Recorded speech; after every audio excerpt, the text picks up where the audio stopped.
Hello everyone, you are most welcome to your channel. This is Ashif Ali.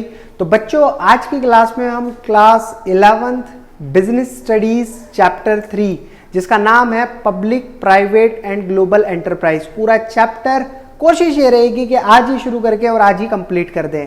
But tension वाली बिल्कुल बात नहीं है। अगर केस नहीं भी हो पाया, वीडियो की लेंथ लगती है कि ज्यादा लंबी जा रही है, तो आधा चैप्टर आज की वीडियो में कंप्लीट करेंगे और आधा कल की वीडियो में कंप्लीट कर लेंगे। तो आइए ज्यादा समय ना खराब करते हुए करते हैं वीडियो को शुरू। लेकिन वीडियो शुरू करने से पहले एक इंपॉर्टेंट अपडेट, आपके इस चैप्टर के नोट्स भी मैंने कहां पर अपलोड करे हैं आपको, जैसे कि हमेशा मैं बताता आता हूं, वीडियो के डिस्क्रिप्शन में मैंने टेलीग्राम चैनल का लिंक दिया है, उसको ज्वाइन करो और वहां से अपने चैप्टर वाइज सारे नोट्स डाउनलोड कर लो। तो चलिए ज्यादा ना समय खराब करते हुए अपनी करते हैं वीडियो को शुरू। बाय मिस्टेक बच्चों, यहां पर क्लास 12th लिख गया है, ये 11th है। ठीक है, 11th का चैप्टर नंबर 3 है। हालांकि इससे पहले के 2 चैप्टर हमने कंप्लीट कर लिए हैं। तो अब देखते हैं कि आज हमें क्या पढ़ना है, प्राइवेट, पब्लिक और ग्लोबल एंटरप्राइज।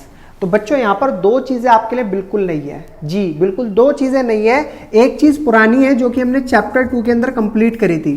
प्राइवेट कंपनी के ऊपर मैंने सेकंड चैप्टर के अंदर सारी बातें पढ़ाई हैं। आपको याद होगा, joint Hindu family business, private enterprise, sole proprietorship, partnership, सारी की सारी बातें मैंने आपको बता रखी है। जिसने वो वीडियो नहीं देखी है, प्लीज उस वीडियो को देखिए। उसमें सारा प्राइवेट ऑर्गेनाइजेशन के ऊपर सारी डिटेल आपको दे रखी है। मेन मुद्दे की बात जो आज हमें करनी है वो है पब्लिक के बारे में। लेकिन जैसा कि आपको पता है, मैं कोई भी चीज ऐसे नहीं छोड़वाता हूं, तो मैं थोड़ा सा आपको प्राइवेट के बारे में बता देता हूं, फिर पब्लिक के बारे में, देन आफ्टर चलेंगे ग्लोबल एंटरप्राइज के ऊपर। बच्चों, प्राइवेट कंपनी क्या होती है? खुद इंडिविजुअल अपनी कंपनी या कुछ लोगों का ग्रुप एक कंपनी बनाते हैं जिसको नाम दिया जाता है प्राइवेट कंपनी।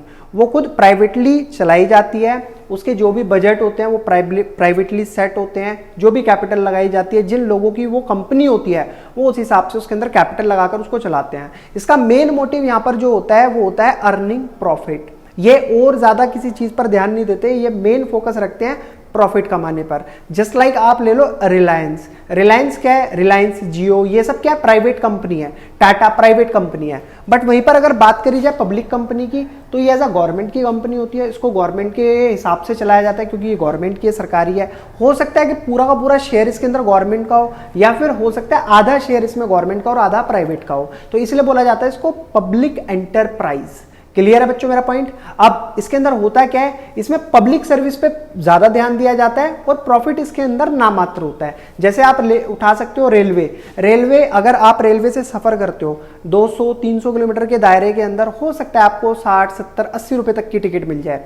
लेकिन वहीं अगर आप प्राइवेट बस से किसी से सफर करते हो तो 300-400 रुपए तक की, 500 रुपए तक की भी टिकट आपको देखने के लिए मिल सकती है। तो यहां पर जो मेन मोटिव होता है वो सिर्फ प्रॉफिट कमाना ही नहीं होता है, इनका पब्लिक सर्विस का भी ये मोटिव रखते हैं कि पहले हम पब्लिक को सर्विस देंगे, देन आफ्टर प्रॉफिट के बारे में देखेंगे, और प्रॉफिट भी बहुत नामात्र। एंड ग्लोबल एंटरप्राइज, बच्चों ये क्या है कि ऐसी कंपनी है जो एक से ज्यादा कंट्रीज के अंदर अपने पैर जमा कर बैठी हुई है। जैसे कि मैकडोनल्ड, आपने देखा होगा कि वो अमेरिकन कंपनी है, लेकिन जो उसके प्रोडक्ट्स हैं, बर्गर है, वो हमारे इंडिया के अंदर भी मिल रहे हैं। और इसके अलावा जैसे सैमसंग हो गई, साउथ कोरिया के अंदर इसका हेड ऑफिस है, लेकिन आप सैमसंग का फोन हिंदुस्तान के अंदर भी यूज कर रहे हैं। ऐसी ना जाने पता कितनी कंपनी है जो है तो बाहर की, लेकिन उस कंपनी को आपने बहुत अदर कंट्रीज के अंदर स्टेप मतलब देखा होगा, उनके प्रोडक्ट्स बिकते हैं, चीजें मिलती हैं। तो ये ग्लोबल एंटरप्राइज के अंदर ये चीजें आती हैं कि यानी कि एक से ज्यादा कंट्रीज के अंदर जब कंपनी अपने पैर फैला लेती है तो उसे कहते हैं ग्लोबल एंटरप्राइज। चलिए सर, मुद्दों की बात पर आते हैं। सबसे पहले आता है हमारे सामने प्राइवेट, बता दिया मैंने आपको, पब्लिक के बारे में बता दिया, ग्लोबल एंटरप्राइज के भी बारे में बता दिया। एक बार और देख लेते हैं। ओन्ड बाय इंडिविजुअल, ये एक इंडिविजुअल की हो सकती है या इसमें कुछ लोगों का ग्रुप भी हो सकता है जो प्राइवेट कंपनी को चला रहा है। प्रीवियस चैप्टर के अंदर जैसे कि मैंने आपको बताया, चैप्टर 2 में मैंने प्राइवेट कंपनी को बहुत अच्छे तरीके से सारी चीजों के साथ एक्सप्लेन कर रखा है। बात करेंगे बच्चों पब्लिक कंपनी की, तो यहां पर जो ऑनर होती है खुद गवर्नमेंट होती है, सरकार होती है, वो उसको चलाती है। पूरी की पूरी हो सकता है ऑनरशिप सरकार की हो, या फिर आधी ऑनरशिप सरकार की हो, पूरी ऑनरशिप भी सरकार की हो सकती है। अच्छा, लास्ट था हमारा ग्लोबल एंटरप्राइज। ये ऑपरेट होती है एक से ज्यादा कंट्रीज के अंदर, तो उसे हम ग्लोबल एंटरप्राइज कहते हैं। अच्छा बच्चों, ये बहुत इंपॉर्टेंट पॉइंट है। Indian economy consist of both privately own and government own. सिर्फ Indian economy is equals to fixed economy. याद करने, पूरी लाइन का मतलब याद करने का शॉर्ट फॉर्मूला दे रहा हूं कि इंडियन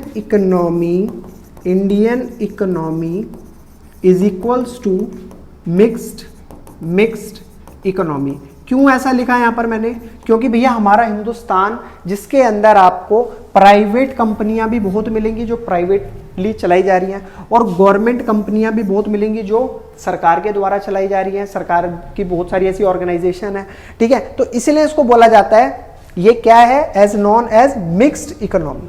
क्लियर है बच्चों मेरा पॉइंट? अच्छा, यहां पर एमसीक्यूज मैंने कई बार देखा है, जो एग्जाम है उसके अंदर एमसीक्यूज देखने के लिए मिलते हैं। जैसे कि पहला पॉइंट आपको बता रखा है, फर्स्ट इंडस्ट्रियल पॉलिसी रिजोल्यूशन 1948 के अंदर बनाई गई थी, जहां पर मेन पॉइंट क्या रखा गया था कि जो सरकार जिन बिजनेस को चला रही है तो कम, थोड़ा सा हिस्सा कम कर देगी सरकार अपना, और प्राइवेट सेक्टर को भी मौका देगी कि वो हिंदुस्तान में या इंडिया के अंदर अपने अपने बिजनेस को बढ़ाएं, ठीक है। फिर उसके बाद 1956 में दोबारा से एक पॉलिसी निकल कर आई, जहां पर सरकार ने अपना शेयर, अपना योगदान मतलब कंपनियों के अंदर और थोड़ा कम कर दिया। कुछ पर्टिकुलर रिजर्व ऐसी कंपनी कर दी जहां पर मतलब पूरा का पूरा, सारा का सारा जो होल्ड होगा वो सरकार का होगा, बाकी फिर और प्राइवेट सेक्टर्स को भी आने का मौका दिया कि भैया तुम भी आओ, चलो। जैसे पहले इलेक्ट्रिसिटी सिर्फ सरकारी ऑर्गेनाइजेशंस बनाया करती थी, सरकारी कंपनियां होती थी, लेकिन आज के टाइम में ऐसा भी है कि प्राइवेट कंपनियां भी क्या कर रही हैं,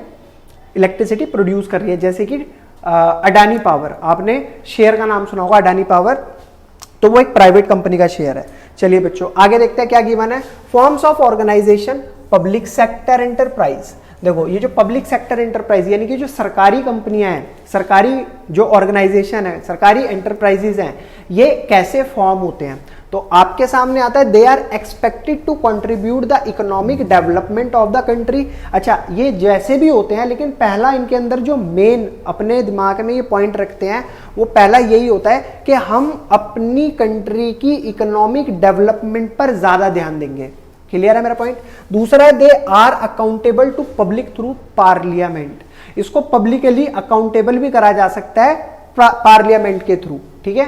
नेक्स्ट, डिपार्टमेंटल अंडरटेकिंग। सर सबसे पहली पब्लिक एंटरप्राइज और सबसे पुरानी पब्लिक एंटरप्राइज डिपार्टमेंटल अंडरटेकिंग, यानी कि ये डिपार्टमेंट के अंडर आती हैं। बड़ा सिंपल है, देखो 3 तरीके की आपको मैं बताने वाला हूं यहां पर जो पब्लिक एंटरप्राइज है।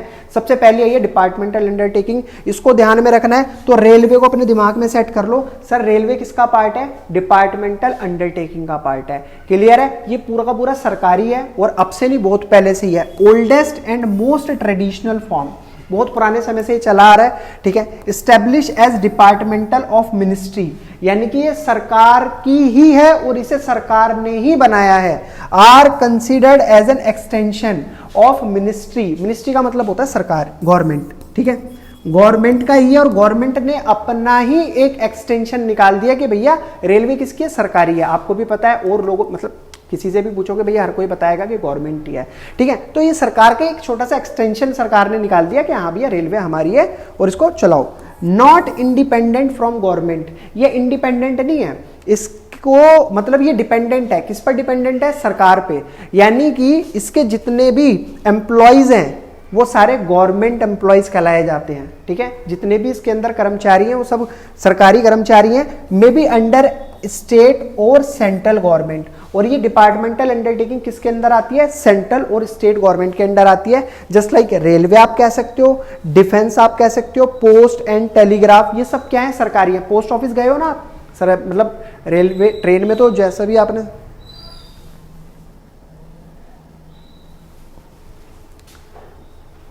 ट्रेन में तो आपने सफर करा ही होगा, बट पोस्ट ऑफिस भी पोस्ट करने के लिए गए होगे, कुछ कभी ना कभी कुछ ना कुछ तो करा ही होगा आपने। तो वो भी क्या है? डिपार्टमेंटल अंडरटेकिंग का पार्ट है, वो सरकार के द्वारा चलाया जा रहा है। चलिए बच्चे और आगे बढ़ते हैं और देखते हैं क्या क्या गिवन है। सर इसके कुछ फीचर्स होते हैं, कुछ इसकी योग्यताएं हैं। सबसे पहली योग्यता, कंप्लीट कंट्रोल ऑफ गवर्नमेंट। सारा का सारा होल्ड इसका गवर्नमेंट का होता है, मतलब इसको गवर्नमेंट देखती है, कोई सेपरेट लीगल एंटिटी नहीं है भैया, सरकारी है, और इसके अलावा इसको कोई दूसरा नाम नहीं मिला हुआ। रेलवे पता है सबको सरकारी है, इसको अलग से इसके अंदर कोई पावर नहीं है, इसका कोई अस्तित्व नहीं है।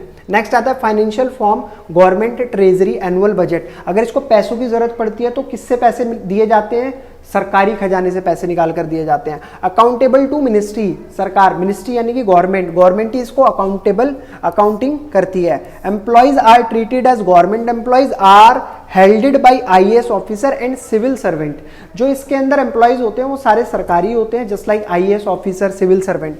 कुछ इसके फायदे बताए गए हैं बच्चों, यहाँ पर फायदों में होता है जैसे पहला इजी फॉर्मेशन। भैया देखो गवर्नमेंट कंपनी अगर खुद अपने नाम अपनी कोई कंपनी बना रही है, सरकारी कंपनी बना रही है, सरकारी एंटरप्राइज बना रही है, तो उसे क्या बनाने में कोई दिक्कत होगी?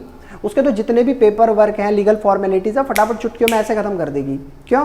क्योंकि उसकी खुद की एंटरप्राइज बनाई जा रही है, तो इसलिए इजी फॉर्मेशन है। सरकार को सरकारी कंपनी बनाने में कोई मुश्किल नहीं आती। नेक्स्ट आता है सेंट्रलाइज्ड कंट्रोल, खुद गवर्नमेंट इसको कंट्रोल करती है, यानी कि सेंट्रल और स्टेट गवर्नमेंट।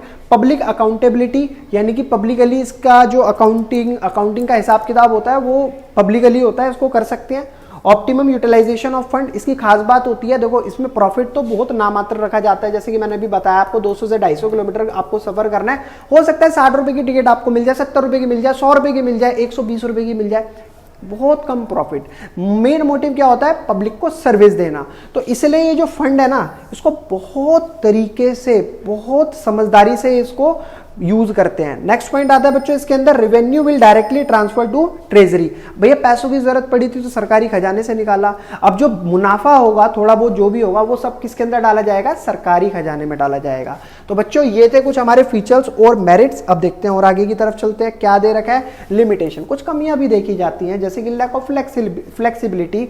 जो पुराने समय में इन्होंने जो तरीके काम करने के यूज कर रखे थे वही आज भी चलते हुए आ रहे हैं। कुछ बदलाव लाना चाहोगे, इतना फ्लेक्सिबल नहीं होता, रिजिड है, ठीक है, तुम इतनी आसानी से बदलाव नहीं ला सकते। तो मतलब पता है भी है सरकारी कितने काम जो है बड़े स्लो होते हैं, तो लैक ऑफ फ्लेक्सिबिलिटी, फ्लेक्सिबल नहीं है। नो इंडिपेंडेंट डिसीजन, खुद से कोई डिसीजन नहीं ले सकते रेलवे वाले।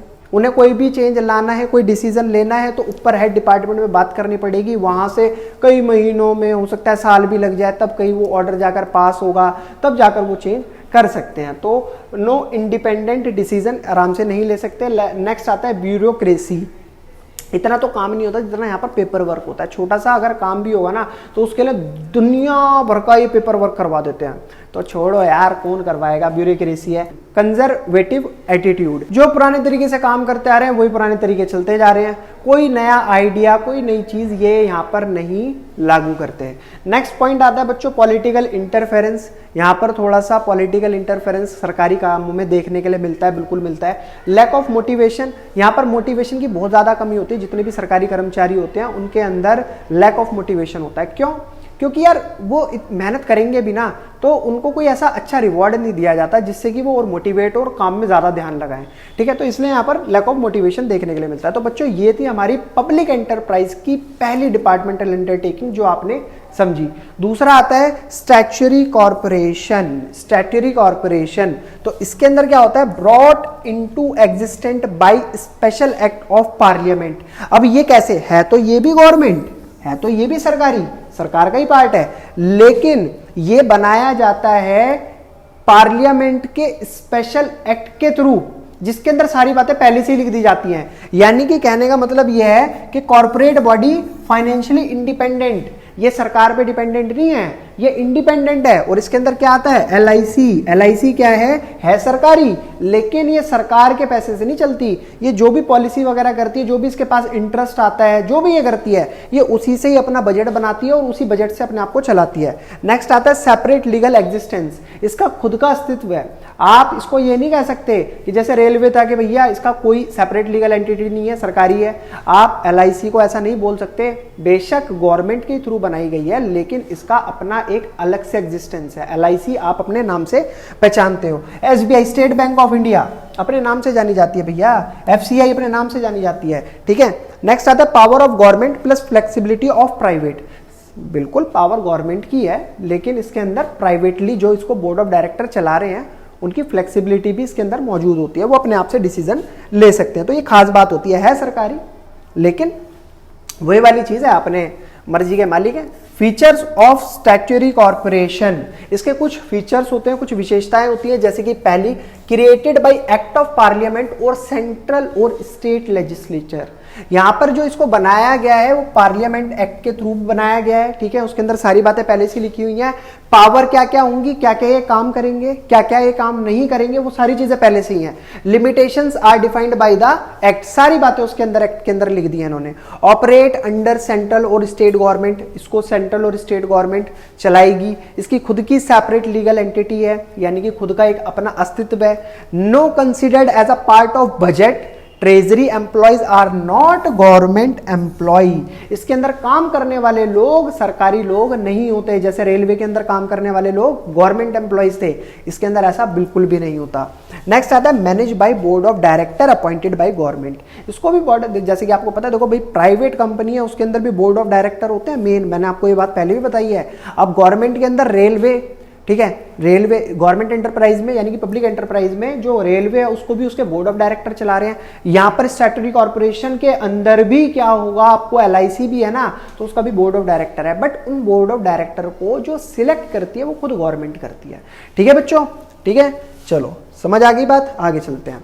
अब इसके भी कुछ मेरिट्स और लिमिटेशंस होती हैं, तो पहले हम फायदों की बात कर लेते हैं। फायदा क्या है सर, ऑपरेशनल फ्लेक्सिबिलिटी, यानी कि काम करने की फ्लेक्सिबिलिटी इसके अंदर होती है। अगर आपको कोई डिसीजन लेना है तो आप आराम से ले सकते हो। यहाँ पर किसी सरकारी अधिकारी, कर्मचारी, मतलब कर्मचारी तो खैर नीचे ही काम कर रहे हैं, अधिकारी जो बड़े लेवल पर बैठा हुआ है उससे कोई भी पेपर साइन कराने की जरूरत नहीं है, ऐसा कुछ नहीं है, ठीक है। मिनिमम गवर्नमेंट कंट्रोल, सरकार का कंट्रोल ही काम है, तो क्या ही पूछेंगे। क्विक डिसीजन मेकिंग, जो फैसला लेना है फटाफट ले लो, कोई ऐसी दिक्कत वाली बात नहीं है। सर्विस मोटिव, यहाँ पर सर्विस भी देते हैं प्लस प्रॉफिट भी कमाते हैं। रेलवे की तरह यहाँ का हिसाब किताब नहीं है, जैसे वो पहले ज्यादा पब्लिक सर्विस पे ध्यान देते हैं देन आफ्टर प्रॉफिट पर, लेकिन यहाँ ये प्रॉफिट सर्विस मोटिव दोनों ही रखते हैं। नेक्स्ट, इसकी लिमिटेशन, कुछ कमियां भी हैं बच्चों, जैसे रिजिड स्ट्रक्चर, जो एक्ट में लिख दिया उसी चीज को फॉलो करना पड़ेगा। कुछ बदलाव लाने हैं तो बड़ा एक लंबा प्रोसेसर है, तो उस प्रोसेस को कोई भी फॉलो नहीं करता। ऑटोनॉमी ऑन पेपर ओनली, जो भी काम होता है वो पेपर वर्क के ही थ्रू कराया जाता है। लैक ऑफ इनिशिएटिव, यानी कि यहाँ पर कुछ नया लाने या नया रिस्क लेने की योग्यता इनके लोगों में नहीं होती। क्यों? जैसे आप देख सकते हो कि प्राइवेट कंपनियों के अंदर रिस्क है तो ज्यादा फायदा भी तो मिलता है, तो वहां पर वो रिस्क उस ब्याज पर ले लेते हैं, लेकिन यहां पर ये ऐसा नहीं करते, ये अपने आप को सेफ जोन में रखना चाहते हैं। अनफेयर प्रैक्टिसेस, भैया करप्शन तो देखो हर जगह ही देखने के लिए मिलती है, तो अनफेयर प्रैक्टिसेस यहां भी देखने के लिए मिलती हैं, ऐसा नहीं है कि काला धन वो जो भी है, मतलब करप्शन टाइप का कुछ भी वो करते हुए पकड़े भी गए हैं। चलिए और देखते हैं। गवर्नमेंट कंपनी बच्चों पढ़े क्या इसको? गवर्नमेंट कंपनी, सरकारी कंपनी। चलो एक काम करते हैं, इतना ही रहने देते हैं, और ये जो गवर्नमेंट कंपनी है ना वो अगली वीडियो में कंप्लीट करेंगे, ठीक है। जो भी गवर्नमेंट कंपनी और हमारा ग्लोबल एंटरप्राइज अभी रह गया है, देखो सिंपल छोटू सा चैप्टर है, कोई ऐसा इसके अंदर भारी भरकम तो चीज़ है नहीं, और 2 पार्ट में मैं इसको ख़त्म भी करा दूंगा। साथ साथ पढ़ते रहो, डाउट मेंशन करते रहो कमेंट बॉक्स में, जो भी परेशानी होगी क्लियर कराने की जिम्मेदारी मैंने तुमसे पहले ही बोला मेरी है, तो वो मैं अपने हिसाब से करा दूंगा। नोट्स के बारे में मैंने सारी बातें आपको पहले ही बता रखी हैं, और भी इसके अलावा हमसे कुछ चाहिए तो प्लीज़ आप कमेंट करिए, और चैनल को यार प्लीज़ सब्सक्राइब कर लो। चैनल आप सब्सक्राइब नहीं कर रहे, वीडियो देख रहे हो, ठीक है, थोड़ा सा प्यार भी दिखा दो मेरे को, जिससे हम भी मोटिवेट हो जाएं। ये तो नालायक हैं, ये तो मोटिवेट होंगे नहीं भी होंगे, काम भी करेंगे तो वैसे भी नहीं हो पाएंगे, लेकिन हम तो हो सकते हैं ना। तुम मुझे मोटिवेट करो, मैं तुम्हें मोटिवेट करूंगा। चलिए ऐसी कहानी चलती रहेगी बच्चों। आज की क्लास में सिर्फ इतना ही, फिर मिलेंगे आपसे अगली वीडियो में नए टॉपिक के साथ, तब तक के लिए धन्यवाद।